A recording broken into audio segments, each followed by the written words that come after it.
You don't like that one? Yeah, I like that jam. Okay, welcome back. Jam. If you find yourself reaching for yet another cup of coffee or something really sweet every afternoon just to make it through the day, have we got news for you?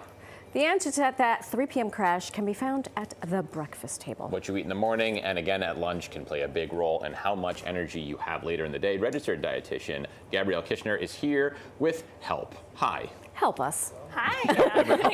Please. Can't wait to help you guys. So how does breakfast and lunch, how does what we eat there affect this slump? Yeah, so, your energy really kind of starts in the morning with the first meal that you're eating, right? So carbs are what everyone's kind of going to these days. Carbs turn to sugar in our body, and sugar is going to spike and then it's going to fall back down, right? So when we have a lot of carbs, especially, first things in the morning, what's going to happen is we're going to feel full for a little, our blood sugar is going to increase, and then it's going to eventually decrease. What's going to happen when it decreases is that you're going to feel a little bit tired. You're going to feel like you're getting that headache, some of that low energy, none of those, some of those uncomfortable symptoms, right? So what we want to do to prevent that is we want to pair our carbs with other things, and that's going to be a protein, a fiber, and a healthy fat.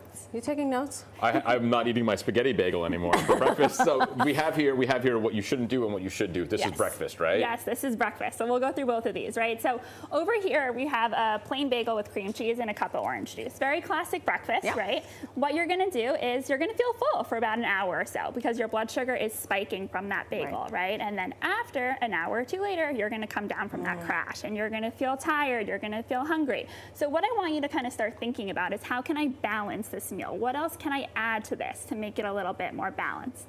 And the way that we do that is by pair some things together. So over here, we have a piece of whole grain toast with avocado, some eggs. There we got the carbs, the protein, and the healthy fats. We have a side of blueberries. This is a much more balanced breakfast. It's going to keep our blood sugar much more stable. I do want to note, nothing here is bad. Bagels are totally fine to eat. Especially, well, it depends on where you get them. Yeah.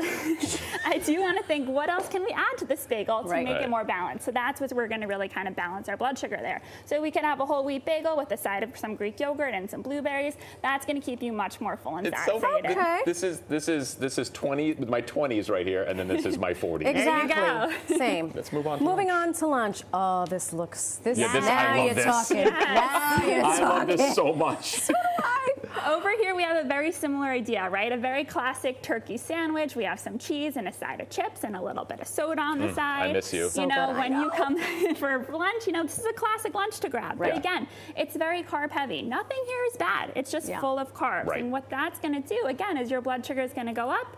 An hour or two later, you're going to feel hungry, right? We don't want those ups and downs throughout the day. We want what we call blood sugar stability.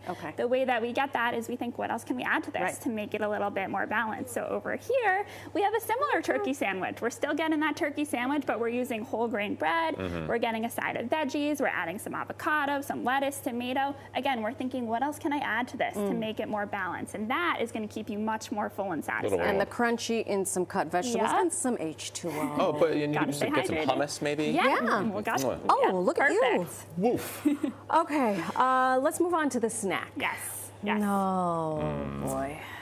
So here we have some really great snack options. So what's going to happen, let's say it's around 3 p.m., right? You're feeling like, you're kind of slumping, your energy is crashing. What's happening is your blood sugar is decreasing. So what you're going to naturally crave is carbs and sugar to get that blood sugar back up. That's why at 3 p.m. you find yourself rushing for an extra cup of coffee. You find yourself rushing for some sweets that are on the counter, right? We got some good candy, cookies, right? Chips. These are things that your body's naturally going to crave because you're at that blood sugar low. So we need to get that blood sugar higher.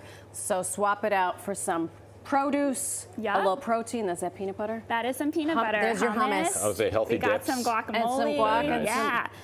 So these are all some good swaps. Great substitutions. Yeah. Fantastic. Gabrielle, thank you so much. Of course. Oh man, this all looks